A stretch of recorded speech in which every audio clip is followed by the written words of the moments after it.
Hey guys, welcome back to the Cricket Exchange. As you can see, lots of happy faces because we managed to do a great show.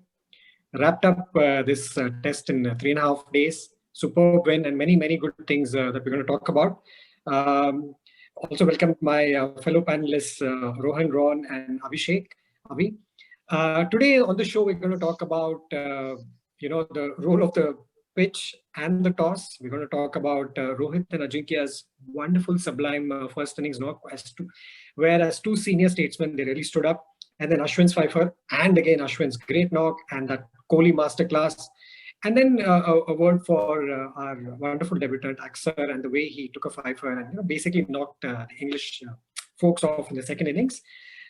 We also want to talk about what this means for us from a team perspective, and also from a Motera test perspective for the next test which is coming up, and do we need to make any changes, etc. So without any further ado, the pitch from the first innings was just a few feet away, but that doesn't seem to have left us at all, right? That was a major point of discussion. So Abhishek, what do you feel? Do you think the pitch and the toss made a huge difference? Oh, well, to be honest, there's been huge amount of discussion. I think more than Ashwin, more than Kohli, the discussion has been centered around the pitch, which is really very sad. And I would like to make a point I'd like to make an honest confession here. Frankly speaking, I don't like rank turners. Okay, so I've mentioned it in my previous shows as well. It's never an ideal situation to have rank turners. Okay, but during the given situation, I think this was the best possible option in Chepauk, given that you've got back-to-back tests, and having a rank turner is anyways better than having the pitch, the type of pitch which we had in the previous test, where the toss had a much more impact than what it had now. And some of the criticism that came on Twitter from the past English cricketers was absolute rubbish. I mean, that looked more like an excuse for the performance of the England team. So this was a tough pitch, no doubt about it. The impact of the toss was much lesser than what it was in the previous test. So it was a more of a level playing field. That's why the curator or whoever's been responsible went for the rank turner. That reduced the effect of the toss. So yes, it's not ideal. Yes, I know that, but there's no point in crying and cribbing about it all the time.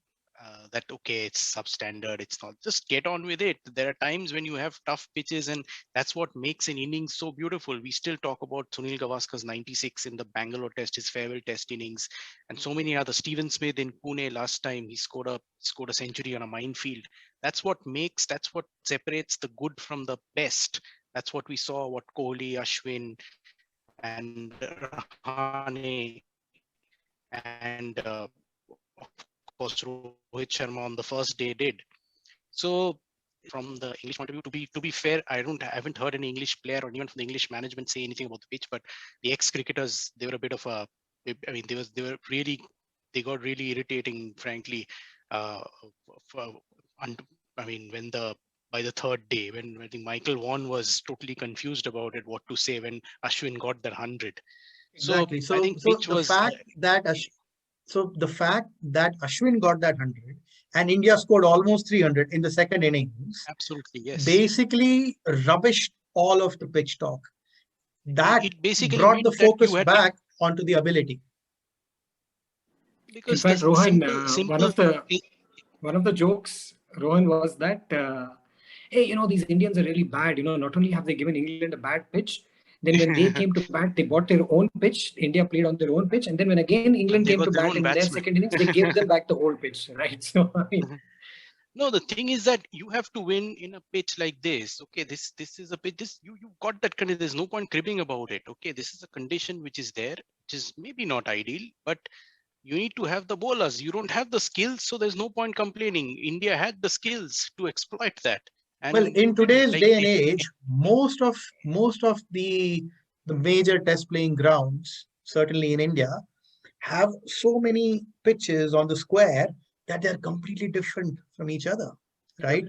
The pitch that we played the first test match on was like a red soil pitch. This was more like a like a gray clay kind of a pitch. So different from each other, aren't they? I would say this sort of a rank turner that actually gave England an opportunity. It's just that they didn't have the proper spinners. I mean, if it was a normal Indian pitch and India won the toss, India would have scored 500 and just shut them out of the game. But Let me tell you this that. this sort of a rank turner, this actually brings the opposition, the weaker spinners, into the game. So this was an opportunity for England which they couldn't utilize, I would say. See, that the point that the English spinners didn't bowl as well as us is clearly, you can see in the first innings. I was looking at some numbers. India gave away just 11 boundary deliveries. Okay, 11. And the English spinners gave away 4 times those deliveries. They gave away 44 boundary deliveries, 39 fours and 5 sixes. So you see the difference between that. That itself is like a difference of 140 runs, right? That's where they And essentially lost the match.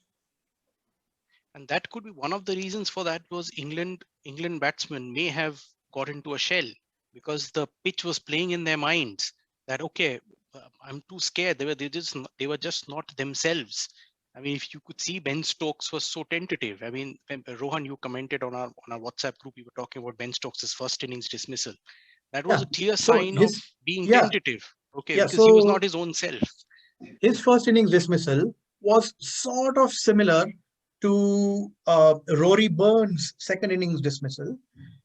In both the cases, Ashwin went around the wicket, angled it in. The ball was bowled really full and then it spun away. The similarities were not only these, but the fact that the batsmen were actually beaten in the air. They thought that the ball is going to be much closer to them than it was. Ben Stokes actually ended up playing much more further away from the line. That was a horrible shot. It was not down to the pitch, like Yeah, it right. was. You And could actually say that Rory Burns got closer to the delivery, also closer to the pitch than Ben Stokes did, right? Ashwin bowled Alistair Cook, the great Alistair Cook, out of a similar delivery at Edgbaston. So how can you, I mean, talk about the pitch here? And That sort of this a thing. fact about the fact that the pitch was playing in the minds is proven by the fact that if you look at Ashwin's 3 dismissals out of the 5 that he took, 3 of them had nothing to do with the pitch. One is Stokes. The Stokes dismissal was the ball suddenly dipped. He just didn't estimate for the Yeah, dip. And yeah, if you look at overspin. Stone just kind of whipped one to mid wicket or whatever, that region, and he got out. And then Broad just played all over that sweep. So this has not, these 3 dismissals have nothing to do with that. So, Moving on, what about Rohit and Rohit's first innings? I mean, he made 161, but guys, remember at one stage he was 80 of 78 when everybody else was around him was floundering. I felt that was a major factor. Yeah. That shows his class. And actually, that innings from Rohit, okay, in the first innings, and Ashwin's innings in the second innings, the third innings, both of these innings sort of played on the minds of the English batsmen also. And you could actually see that in the fourth innings, when they came out to bat, many of them were noticeably trying to be aggressive, right? At the expense of not quite having the skills to be able to do that, right? Dan Lawrence hit, a brilliant six, but then in the end, he was over aggressive, wasn't he? So that is how others also got out. For example, I wouldn't have expected Rory Burns to actually play against the spin. Well, these days they call it playing it into the spin, right? Instead of playing it against. But his dismissal was playing against. It wasn't into because he was just so far away from the pitch. That underlines the skill gap between the two teams. Not so much to do with the conditions as much as with the ability to handle these conditions. So on a pitch like this, do you think a batter, instead of being obsessed with the sweep shot, you should use your feet more often to get to the Yes, pitch of the ball so and so these maybe are two ways. These play are in the two feet? ways for you to counter sideways movement, right? One is Yeah. you just stay there, right? And you expect that you will be able to trust the bounce and just go horizontal every time. Then you're not bothered about the sideways movement, right? That is what worked for Joe Root in the first test, which clearly did not work here because here the pitch was much more up and down right from the beginning, right? Remember what we had said in our previous episode. A sweep shot First episode. isn't, Yeah. the first episode, right? Sweep shot isn't going to come to their rescue all the time. You need to be extremely Exactly. skilled to be able to play the sweep shot well on such pitches, right? Just being able to And play down. the sweep shot is one thing. Being able to play it on a difficult surface is another thing. And then number three, right? Having the confidence to do it in the middle, right? So many people actually see that you can either sweep or you can dance down the pitch.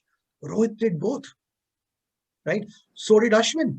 He swept so much and he was also dancing down the pitch. So when you do come down the pitch, what that does is, uh, oversimplifying it, a delivery that was supposed to be short is now no longer short. You are much more closer to where the ball is going to bounce. If it was going to be a full delivery, then because of stepping out, you turn it into a full toss. Unluckily for Rahane, that accounted for his dismissal in the first test match, right? Luckily here, he did not quite make the same error. Although I think just when Rahane came in, was it Moeen Ali who floated up a low full toss, and I had a little heart in the mouth moment. I hope he hasn't done the same thing again. But no, Ajinkya Rahane, I like him. He's brilliant. What about England's?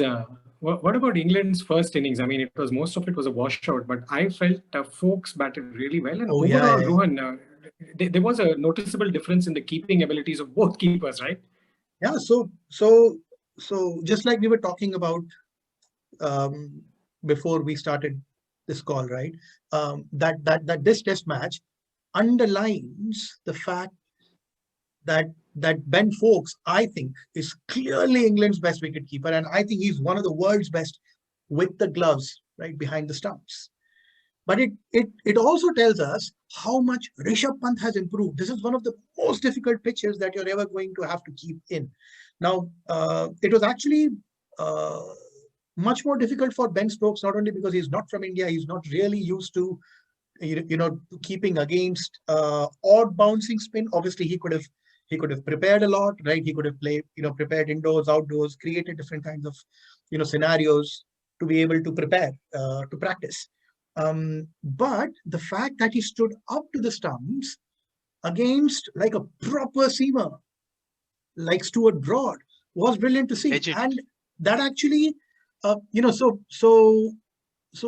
many people were actually thinking that because he was standing up, he dropped a catch, right?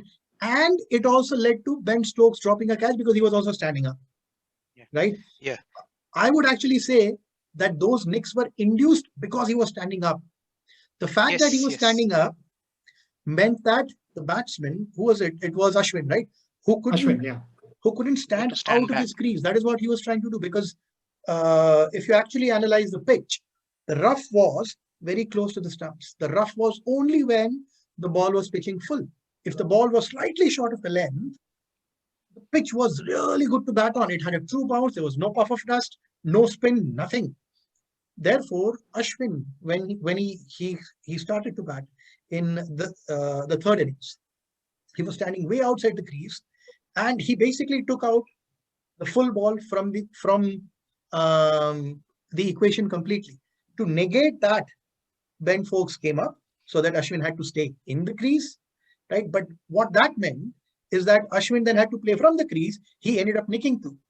But because Ben Foakes was so close, and Ben Stokes also mistakenly was quite close, both of them were dropped, right? So actually, I wouldn't blame Foakes for missing it, but I would definitely blame Stokes for missing it. He had no business standing up. He should have been way back there against someone like Stuart Broad.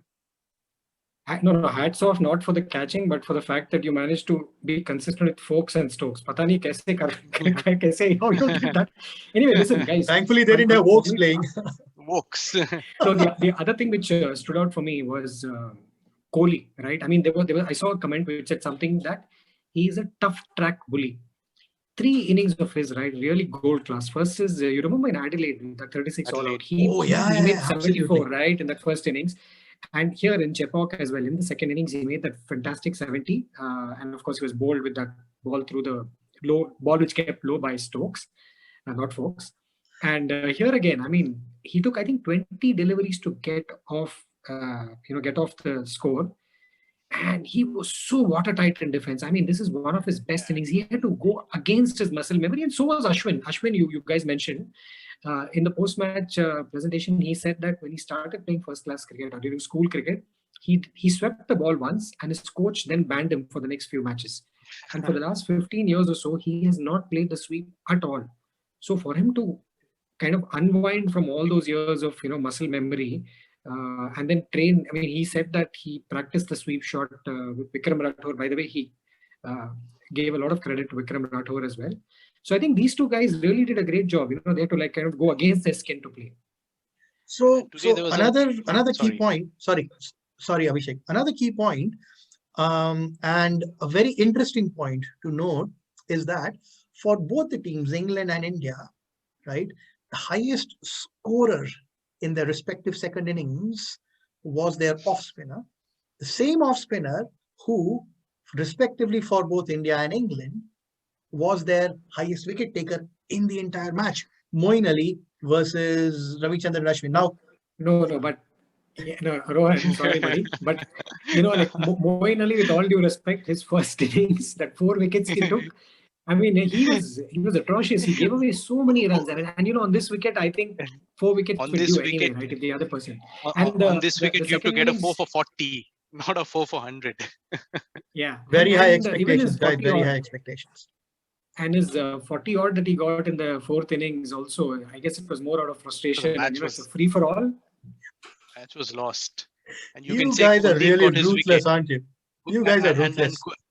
And the best But let possible me- thing, one of the main things, what happened today was when Kuldeep got the wicket, and I think everybody was just hugging him, and Rohit Sharma almost lifting him up as if he Absolutely. has got a fiver. So that was very touching to see, because I Hey think guys, Kuldeep has- another was trying- crucial moment. Mohammad Siraj celebrating Ravichandran Ashwin's 100. yeah, How amazing crazy was it was. that? He was punching He was like, yeah, as if he got the 100. It was brilliant to see, wasn't it? Siraj was brilliant to basically see. is like Siraj is like one of us on the field. He's like that at Yeah. times. He forgets such a high He was- enthusiasm. He was, But and he was guys- probably nervous that if he gets out, then he'll be denying Ashwin 100, just like I think so. Bumrah and Washington. They happened in the previous test. And sorry, another thing I wanted to point out was, and one more thing which today in the BCCI TV, these interviews happened in the BCCI TV.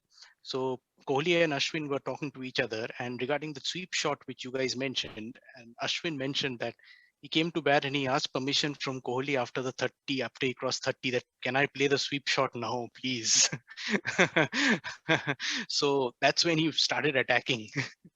But then the thing is, I don't think he meant to ask permission, because if you remember his first scoring shot, I think second or third ball he swept and he got a 4. But I'll tell you one thing, sir, there are a couple of things which I noted where things are not all well. Okay, in India's first innings, if you remember, we were doing quite well with Ajinkya and Rohit. We were 248 for 3, and then we had a collapse of sorts. We lost the last 7 for 81. In fact, the last 4, when Pant was a sort of denied strike, we lost the last 4 for just 29, and it didn't end there. In the second innings as well, right? We ended, if you remember, day 3, 52 for 1, looking fairly good. What happens on day 4? Tuck, tuck, tuck, we lose 4 wickets. We were like 86 for 5 and then 106 for 6. So I still feel like I privately discussed with you, this fact that either our top order can have a quick collapse or our tail doesn't wag enough, it does, come back to haunt us. Thankfully here it was not material enough, but I don't rule that out. Moving on to Motera, I don't rule that out, because with Motera and the new pitch, things can be different. So what do you guys feel about Motera? Moving on, what do you think are the changes? So mostly I feel, we'll go with a 3+2 attack. That's what I understand. And if Mohammad Shami is fit, then he's an automatic selection. So so it's going to be Ishan, Jassi, and Mohammad Shami as the pace attack. And so I guess the spin attack has to be Axar and Ashwin, because of their Thumbs up Axar for me. for his Yeah. batting prowess. For his batting prowess. So In case Shami that's is the not fit, obvious thing. in case Shami is not fit, we'll just retain Siraj, I take it, right? I'm very scared about that, because I saw Hardik Pandya batting at the nets. So you never know. I'm too scared about that, because there has to be one selection goof up. Okay, so I feel something is around the corner. I would, if given a choice, I would straight away go for Siraj. Yeah, no, But if you take Hardik Pandya, then take Kuldeep. So Yeah, so coming back to the pitches that we expect in Motera. Now, Motera can be a minefield, okay? It is a new ground. Indian cricket team hasn't played there, right? It has like a massive square with a number of pitches, and each pitch apparently has been designed to play differently. They have brought drop-in pitches from Adelaide. They've got a rank turner. They've got all sorts of pitches. And if we have learned anything from the recent Syed Mushtaq Ali Trophy that happened there, the T20 tournament, batting there is not easy. Even when you looked It's at, even if you were watching the highlights of a T20 match in like, an elite-ish contest like the Syed Mushtaq Ali Trophy is meant to be, the highlights reels were full of miscues. Top edges going for six. That's the only kind of six that you were actually seeing. Every bowler was bowling. Every bowler was bowling a heavy ball there. It just looked like to me while I was watching the highlights, it is not an easy pitch to bat on. Against spinners, against fast bowlers, it is more a bowler's pitch. I mean, I say pitch. I think the square is like that. And one more thing is because of the pink ball, they are not pink. It's not going to be a minefield on the. Definitely, it's not going to be a minefield or a dry pitch on the for the day-night match. Okay, so day-night match is going to be a very normal wicket. That's what I feel. And the outfield also being lush green, so they will do everything so that the ball doesn't get disfigured or discolored and all that. Standard pink ball test condition is going to be prepared, but the fourth test is again. It's going to be. See, you say standard test match conditions will resume. From England's point of view, that is something in their favor. I expect them fully to play Jimmy, not to rest him anymore, play Broad, and if Archer is fit enough, that is a full strength bowling attack. They will obviously still have Ben Stokes. Yeah. Then they can pick. Spinner. Yeah, so they can pick Leach or Moeen. I think they'll just close their eyes and go for Leach in that case. Moeen is back. Moeen is back. So I'm totally confused. English. We need to have a separate episode to discuss the English rotation policies. It's going to be Leach is going to be probably the only spinner in the pink ball test. Any predictions, guys, before we wrap up? What do you think will happen? Quick predictions before we wrap up. I think we'll go 2-1 up. Rohan, you? So before the series started, I had said 3-0 in favor of India. Right now that we've lost one, I'm going to say 3-1. India's favor, I hope. Yes, of course. Yeah. 3-1 to India. Excellent, guys. Good to see the smiles back, both on our faces and the rest of the others' faces. And personally, it was great to see Ashwin, and the fact all of us have followed him. Great to see the smile, and he said this is one of the best matches he's played ever in his life. Let's hope we get to hear a similar post-match presentation by someone else, hopefully from Axar, who he gets to play. And good luck to Team India. And like always, please keep following the Cricket Exchange. Subscribe to us. We'll keep coming up with more interesting shows. Take care and good night. You guys.